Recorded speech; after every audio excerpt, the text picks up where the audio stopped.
மலேசிய இந்தியரின் உண்மை வரலாற்றை பகிரங்கப்படுத்த சிறப்பு அமைச்சரவை கூட்டம். பொன் வேதமூர்த்தி.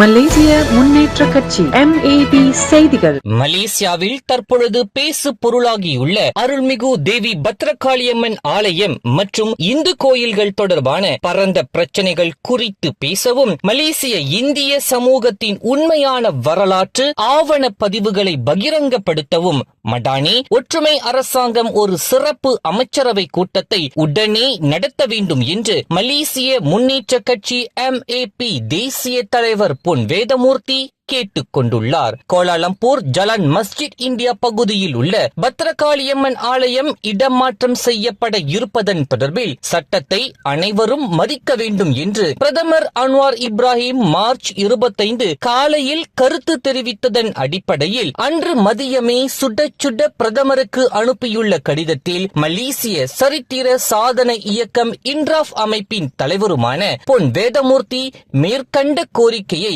மலேசிய இந்திய சமுதாயத்தின் சார்பில் முன்வைத்துள்ளார். மலேசிய இந்திய சமுதாயம் அவர்களின் வழிபாட்டு தலங்கள் குறித்து உண்மையை மறைப்பது அல்லது அரைகுறை தகவலை கூறி பொய் தோற்றத்தை கட்டமைப்பது போன்ற நடவடிக்கைகளுக்கு முற்றுப்புள்ளி வைக்கவும் பின்வரும் வினாக்களுக்கு விடை காணவும், குறிப்பாக பல்வேறு சுல்தான்களுக்கு ஆலோசகர்களாக செயல்பட்ட பிரிட்டிஷ் ஆட்சியாளர்களால் இந்திய தோட்ட பாட்டாளிகள் குடியமர்த்தப்பட்டது, அது குறித்த கொள்கை முடிவு, வரலாற்று பதிவுகள் குறித்த உண்மை ஆகியவற்றை பொதுமக்களுக்கு தெரிவிக்க வேண்டும் என்று பொன் வேதமூர்த்தி இந்த கடிதத்தில் கேட்டுக் கொண்டுள்ளார். மலாயாவின் பொருளாதார மேம்பாட்டை இலக்காக கொண்டு தமிழர்களையும் தென் இந்தியர்களையும் பிரிட்டிஷ் ஆட்சியாளர்கள் இங்கு குடியமர்த்திய வரலாற்று சூழல் 1800ஆம் ஆண்டுகளின் பிற்பகுதி முதல் 1900 ஆண்டுகளின் மையப்பகுதி வரை ஸ்லாங்கோர் சட்டமன்றத்தில் இடம்பெற்றுள்ள ஆவண பதிவுகள், தோட்டங்களிலும்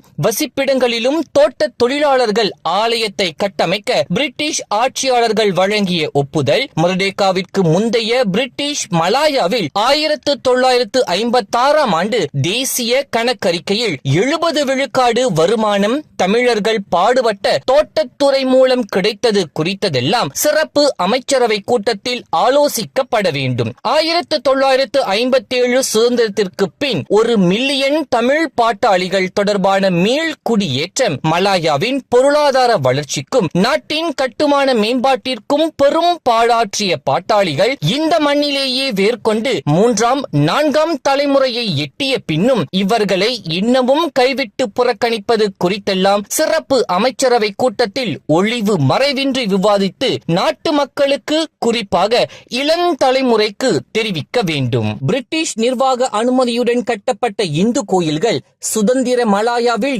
எவ்வாறு அங்கீகரிக்கப்பட்டன அல்லது புறக்கணிக்கப்பட்டன?